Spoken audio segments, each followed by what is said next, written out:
Shadows twist where whispers grow. The edge of light begins to flow. A world unseen through fractured glass, where futures meet the echoes past. Step closer now, the veil is thin.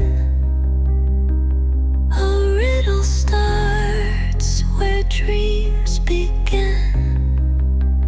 The experimental medium calls your name. Nothing here will be the same. We all wonder, don't we, what happens next? It's that huge question mark at the end of everything. People have thought about it forever, really. So many different beliefs. Right. And today, we're not just, talking generally.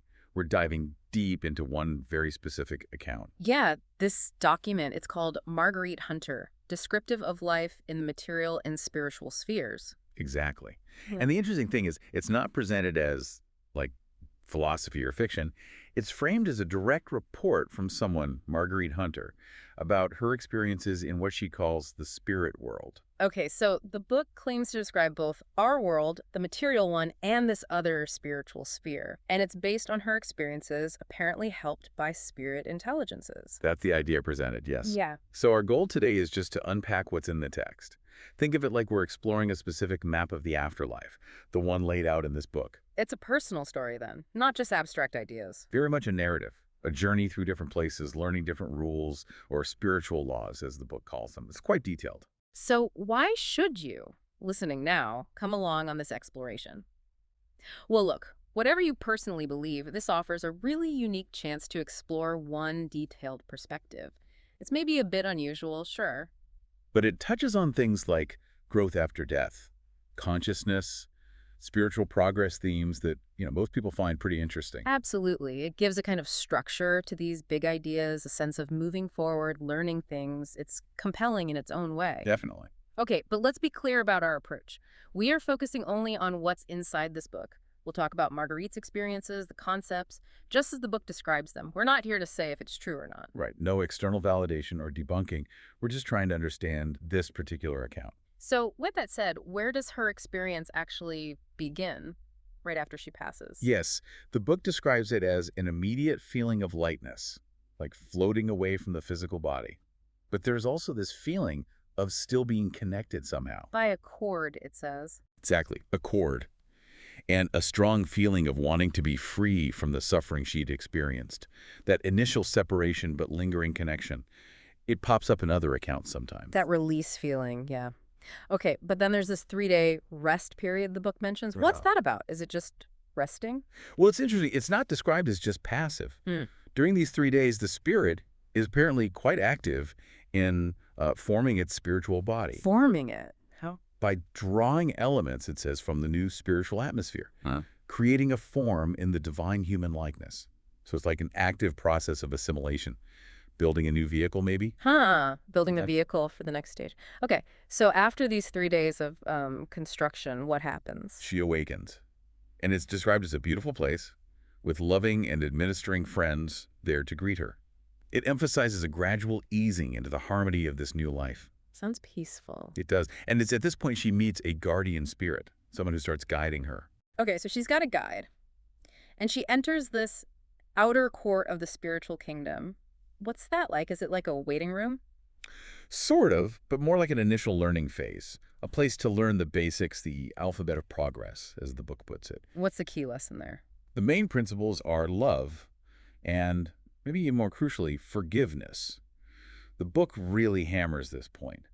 Holding on to an unforgiving spirit is the greatest bar to progress. Wow, okay. So resentment literally holds you back there. That's the idea. It's a major obstacle on the spiritual path. And it also talks about dealing with the evil effect of suffering. How does she learn to handle that? It's not just about forgiveness, right? Right. It stresses using your own soul power. She's taught she needs to actively choose to move past the negativity, the old. Hurts what it calls the perversity of her own will. So a conscious choice. Yes, to embrace diviner impulses instead. It's about shifting your internal state, Yeah. guided by reason and compassion, letting go of what's dragging you down. And if you manage that, if you learn these lessons in the outer court, what's next? The book hints at something much grander beyond. Inconceivable beauty and grandeur, it says. A higher realm for those who reach a perfect expression of the beatific and deific vision. So the outer court is really just the beginning. Pretty much the entry point to something much, much bigger. Okay, so after this initial phase, she starts what the book calls a celestial pilgrimage. She travels. Yes, with her guardian. They journey through different realms or spheres, and one of the most striking descriptions Yeah. is how the beings there look. They're arrayed in garments most artistically woven from the refined tissues of their own thoughts. Woven from thoughts. Seriously. That's what it says. It really drives home this idea that your inner state creates your reality there. Your thoughts literally clothe you. Okay, that's quite a concept. What else is unique about these higher spheres she visits? Well, there's this sense of deep fulfillment. People can apparently read thoughts and feelings easily. They can even understand someone's character from those thought garments. No secrets then. Seems like it. And things like unemployment, sickness, poverty, they just don't exist there. Advancement is purely based on merit. Merit, okay. And there's a balance between perfect freedom and everyone working together for a common purpose. The whole atmosphere is apparently filled with music, too. It sounds, well, idyllic, honestly. What about the surroundings, the landscapes? Described as indescribable beauty. Nature is in sympathy with the beings there. The environment vibrates with their inner harmony. And she keeps moving through different spheres. Yes, each one offering something new, something more advanced or attractive than the last. Eventually, they reach a sphere that really resonates with her personally, with her soul and ideals. She gets to stay there for a while. Like finding our place. Maybe. Or at least a place she connects with deeply at that stage. Now, during these journeys, she runs into family members who've also passed. Her sister and brother. Yes, Emily and William. And the book talks about this instant soul recognition, a deep knowing of who they are. A real connection. Definitely. But interestingly, even with that connection, she can't get physically close to them. There's an invisible power holding her back. Huh. Why? If she recognizes them and they recognize her. Her sister explains it. To fully enter their sphere, Marguerite needs to be fully educated in all the laws of life that belong to that specific higher sphere. Ah, so it's about her level of understanding. More learning required. Exactly. It reinforces that theme of continuous progression. The text mentions numberless ascending spheres, and that you have to follow your noblest impulse to keep moving up. And part of that learning is letting go of the past. Yes, she's specifically told to bury memories of old wrongs, overcome evil with good. Each sphere has its own lessons, its own glorious quality that you have to grasp before you can advance further. It's like cosmic school, sphere by sphere. You could put it that way, yeah. Yeah. An ongoing spiritual education. But it's not all beauty and light, is it? The book does mention darker spheres. It does. Spheres of darkness, sorrow, and evil. These are apparently for souls who haven't reached their ideal, their potential. And how does that work? Do they choose to be there? It seems more like a consequence of their inner state. The book suggests that dwelling on past negativity or harmful conditions attracts similar environments. Attracts like, spiritually speaking. So your inner state literally creates your outer world, for good or ill. That's the core idea presented. Inharmony within leads to environments of inharmony and discontent. How do you get out of a place like that then, according to the book? Through purifying the soul, actively working to overcome those negative thoughts and patterns. As you do that, your soul gets refined and you advance more quickly. And the reward is moving towards What's described as a new condition of life, a realm of much greater beauty and glory. It might resemble earthly scenes in some ways, but it's made of a finer, ethereal substance. ethereal substance. What's that? It's described as something beyond our normal perception, appealing directly to the soul. Think of it maybe as a more refined state of matter. Okay. And this realm has... Tangible landscapes, plants, animals, music that's incredibly tender, all apparently beyond what we can fully grasp on Earth, except maybe in soul visions.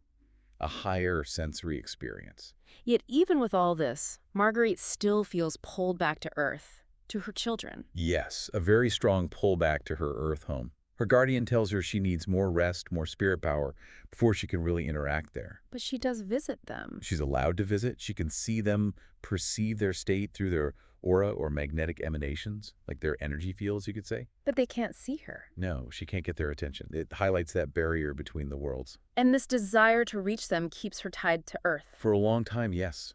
The book calls it a spell, holding her there for months, even years. Her maternal love is so strong. Other spirits, including her own mother, who's in a higher sphere, urge her to move on, but she stays focused on her children. That's quite a powerful image, being held by that love. Does she eventually break free? Does she reunite with her mother properly? Yes, eventually they have this reunion, described as very joyful. Her mother explains that their different paths, Marguerite's intense focus on Earth, kept them apart for a while. And her mother is now a teacher. A teacher in the great school of the spirit world, yes. Yeah. And she offers to share her knowledge with Marguerite. What does she teach her? What's the key to moving forward now? Her mother stresses that progress comes from learning and applying natural but spiritual laws, aligning her thoughts with higher spiritual thought. It's about understanding the principles of that reality. And she also meets her guardian properly. Yes, her mother introduces her guardian, called Star of Hope, who, interestingly, is identified as a Mrs. Horine from Marguerite's Earth life, a guide from a higher sphere whose mission is to help wandering spirits. Wandering spirits like Marguerite was focused on Earth. Exactly, helping them find truth and love. And a big part of Marguerite's learning is still about overcoming resentment towards someone from her past. A very big part. It's a crucial lesson. She's told she needs to master herself, let go of that feeling, and even actively try to help the person who caused her sorrow. Seek and save him is the phrase used. Help the person who hurt her. Why? The principle seems to be that giving help enables your own growth. What you give, you receive. Plus, the idea that even the most troubled souls have a native germ of good inside that love can reach. That's a challenging idea. Definitely. And it connects to another concept, the law of fellowship. As you grow wiser, you naturally start guiding those who are less advanced. It's a system of mutual support. So helping others helps you climb the ladder, essentially. Where does she go from there? She continues learning in these heavenly mansions, working on her imperfections, and eventually, after what the book calls the first true conquest over self, Yes. she gains the ability to return to Earth at will. She's no longer bound by that earlier spell. She's free to come and go. Right. And the book contrasts her own serene environment with this darkened resort of spirits who had not risen into light. A really bleak place. And who does she find there? Her former husband, in this desolate state, described as miserable and marked by intemperance. So she encounters him in this dark place. What does she do? Is she there to rescue him? She takes on a role like a missionary, Yeah. trying to help him find a way out of that darkness. But the text is clear. True freedom has to come from his own effort. She can guide, but not force it. Exactly. She tells him the past was buried with the past. His way out is through good desires, love, purity, and helping others himself. It's shown as a long, slow process of him advancing with her help. And the book comments on their relationship in this context, their marriage. It does. It clarifies that their earthly marriage wasn't what it calls a true soul union, Which is? characterized by a deep oneness of thought and innate attraction, perfect compatibility. That's something found in higher spheres, apparently. True soulmates find each other there through perfectly matched qualities. Their connection wasn't that fundamental spiritual resonance. So their earthly bond was different from this higher spiritual ideal. What happens after she helps him start on his path? Does her work change? Well, she continues her mission, helping others stuck in the prison of their darkness. She guides her students, tries to keep them from falling back into old ways. And her husband? She still meets him sometimes as one of her pupils as he continues his own journey. Eventually, having done this work, she herself ascends to an even higher atmosphere. Another step up for her. What's this new level like? Her new home is a delightful temple in a peaceful grove, even more beautiful than before. And her role changes slightly, too. How so? She becomes a guardian to spirits who passed over as infants, spirits of tender years. Interesting. But she still stays connected to Earth. Oh, yes. The book says she returns daily, a silent messenger of light and peace, influencing her loved ones. Silently. Yes, subtly influencing them. She also works to help other people form soul unity for better spiritual results, and tries to counter ignorance and vice among unhappy spirits by inspiring better ideals. And she visits that early friend, Mr. Hareen, the one whose wife was her guardian. Yes, frequently visits him and his family, trying to impress kindly thoughts on him. So it's a gentle, guiding influence from afar until something changes. There's a material manifestation. Right, a big shift. Hmm. In 1890, she makes her first material appearance to Mr. Hareen. It's marked by a shark sound, apparently. She appears to him physically. That's how it's described. A very emotional reunion. And she explains why it took so long. She was waiting for him to truly desire truth and for her own understanding of spirit communication to develop. And this leads to A real collaboration. They establish true soul love, as the book puts it, and work together to get her story out there. what about her own children? Were they receptive? The book mentioned they were skeptical. That was definitely a challenge. Their Orthodox upbringing, plus she passed when they were very young, so memories were faint. It was difficult. Did she manage to reach them? She worked with Mr. Hareen to try. After Mr. Hareen's wife passed, they apparently tried to convince her of spirit return through messages from her children who were in spirit, and Mr. Hareen presenting the facts of Marguerite's experiences to her children. It sounds like it was an ongoing effort. So eventually her story gets published. How does the book frame the whole thing? Does it address that initial negativity she seemed to show right after passing? It does address it. It attributes that initial state to her distress over her children and her spiritual perceptions being, well, undeveloped at that point. The key message is that real spiritual strength overcomes obstacles. And that superficial piety isn't the same as genuine spiritual life. Exactly. It suggests her difficult path was necessary for certain qualities to emerge.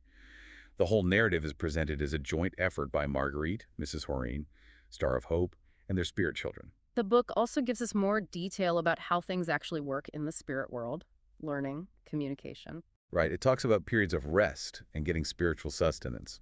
It mentions intermediate spirits who act as messengers if direct contact is hard. And missionary spirits. Yeah, spirits focused on teaching the law of love. Progress is shown as gradual, based on the soul's needs. The teaching methods are different, superior, even things like thought language, direct mind-to-mind communication. Spirits are apparently quite transparent to each other. What about that 8-year earthbound period? Was that normal? The book says it was driven by her concern for her children, and while it clarifies that's not the usual state for a well-developed spirit, it served a purpose in her specific journey. But other spirits do return to Earth. Yes, it mentions spirits with refined understanding returning to help others, which also helps their own growth. It emphasizes using your gifts. Disuse has consequences. It sounds like a complex place, the spirit world. Different perspectives. Very much so. Varied perspectives. And advanced spirits can apparently predict future possibilities to some extent. It also mentions the natural draw children feel to their earthly homes after passing. And death itself is seen as As a natural awakening into real life. Not an end, but a transition. And all expressions of life on earth are essential parts of the spiritual spheres too. It's a constant unfolding. It also touches on the soul itself, how hard it is to see the inner spirit when someone's in a physical body. Right. It talks about etherealized substances we don't know about, like colors we can't see or sounds we can't hear, just beyond our current senses. And ideas start in the spirit. Ideas originate in the spirit, then manifest in our actions. And again, it mentions that less developed spirits might stay closer to Earth's atmosphere to keep learning. So these spheres aren't just locations, they're states of being. Exactly. Sphere means location, but it implies your mental and spiritual condition. There are numerous grades, numerous spheres, and you need to master your current one to move on. Spiritual development can even happen while still in a physical body. And are the basic rules the same everywhere? Material world, spirit world? That's a key point the book makes. The fundamental laws are the same, just expressed differently depending on spiritual development. Your experiences, your character, they stay with you. Nature works with purpose there, just like here. It also explains why selfishness doesn't last long there. Because it's out of sync with the higher vibrations, presumably? Yeah. And people deeply involved in earthly work might keep an interest, but can't stay materially engaged for long. What about guidance? How does that work? There are organizations for spreading knowledge. Administering spirits guide mortals once they reach a certain level. And interestingly, guidance isn't always to family, but often to those with a soul affinity. Soul connection. Yeah, and it touches on marriage and spirit life. Again, that soul duality based on reason, understanding, affection. Different from earthly marriage, love is the core law, the engine of progress. Communication between the worlds is a big theme too, isn't it? Huge. Institutions for sharing light, Knowledge imparted through magnetic and electric currents. That's the description. Highly intellectual spirits guiding mediums via thought transmission. But not everyone can be a guide. No, it says only highly developed spirits can act as administering guides, even though newly departed spirits often want to return or connect. So, summing up the spiritual growth part, undeveloped spirits learn on Earth, advanced ones unfold powers on the spirit side. That's the gist. The spirit world reflects your inner state, even in darkness. Good is light, evil is darkness. And we have a duty to help the earthbound, applying the golden rule. Even evil spirits are just undeveloped with potential. And the resurrection idea. The book contrasts the beautiful resurrection of the spirit, forming the spiritual body, with the loathsome idea of resurrecting the physical body. It talks about needing rest after suffering, then learning to use the new spiritual organism. It also discusses mediumship quite a bit. Presents it as a natural gift, divinely appointed. Two main types: intellectual inspirational and physical phenomena. Physical mediumship needs a balance of spiritual and physical energy, and harmony is crucial for communication. How do spirits do the communication physically? By manipulating atmospheric forces, it says, to convey messages through the medium. It also briefly mentions psychometry, reading energy from objects, and intuition as direct soul knowledge. And spirits can impress thoughts on people. Yes, often in dreams. Even if you don't believe, if you're naturally mediumistic, they might still reach you, though resistance can block it. Magnetism is another tool they use. So the overarching idea is universal laws. Fixed, uniform laws governing all this, across all spheres, all planets even. The two worlds are constantly interblending. Your own thoughts and ambitions shape your spiritual results. What unfolds there is in harmony with Earth. And the future prediction is? A time when spiritual conversation and vision become common, daily occurrences. The two worlds becoming closely united. There's a real sense of comfort offered in that knowledge, isn't there? Knowing about everlasting life. Definitely. The idea that loved ones are still alive, still growing, maybe even acting as guides, offering encouragement, that silent, constant guidance. And Marguerite's own story, despite its unique turns, is presented as following these universal laws. Yes, her character, her step-by-step progress, all aligned with these natural soul laws. Even her earthbound time is framed as a necessary shadow for the light. So the final message boils down to? Life is eternal. Spiritualism, as presented here, is the key to truth. And spirituality, the practice of love, leads to peace. And Marguerite's final gesture, the garland. She offers a symbolic garland of white blossoms, her life experiences to readers who engage lovingly and understandingly. Her wish is for everyone to follow that mystic white flame of love to peace and oneness with God. And there's that final poem, Apotheosis, comparing the soul's journey to a lily growing from darkness into purity. Okay, so bringing this deep dive to a close, we've journeyed through Marguerite Hunter's account of her afterlife experiences. We looked at the idea of spiritual spheres, progress, how spirit communication supposedly works in this view, and those underlying spiritual laws the book presents. And yeah, it's definitely a unique source, maybe challenging for some perspectives. Our goal was simply to explore the ideas inside this specific text for anyone curious about different views on life and death. Absolutely. As always, we presented the information from the source itself. We're not endorsing it or refuting it, just exploring the content. Which leaves us, and you, with a pretty big thought to chew on. What if even a tiny fraction of these described experiences held some truth? How might that shift how you see life, loss, and our connection to, well, whatever might be beyond? It's definitely something to ponder. We hope you'll reflect on these ideas, maybe explore further on your own. Thanks for joining us on this deep dive.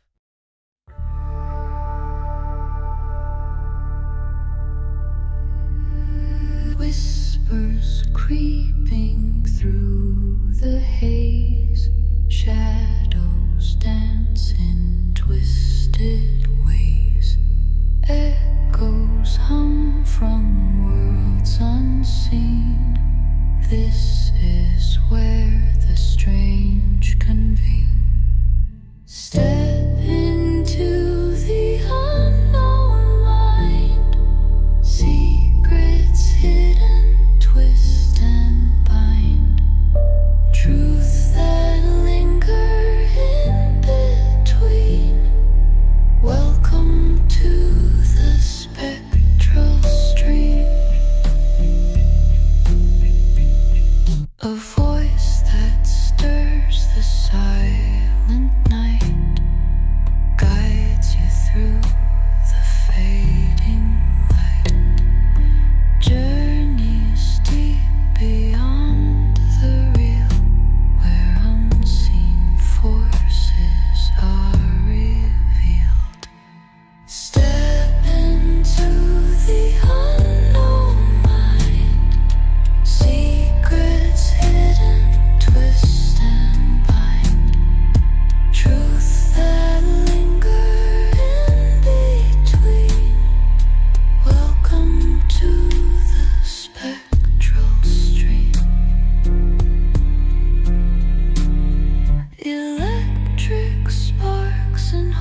uncharted realms silently spoke.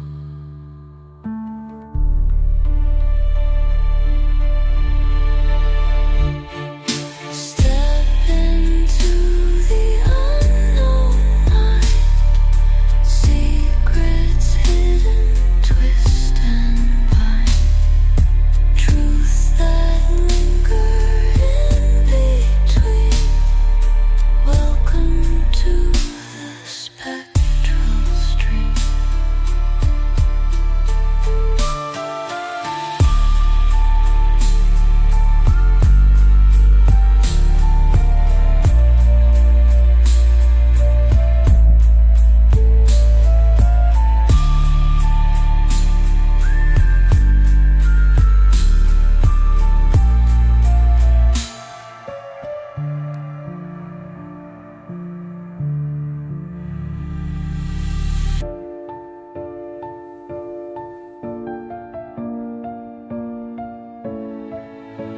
Electric sparks and haunted tones. Reality's edge becomes your home. Questions rise like fragile smoke. The uncharted realm silently spoke.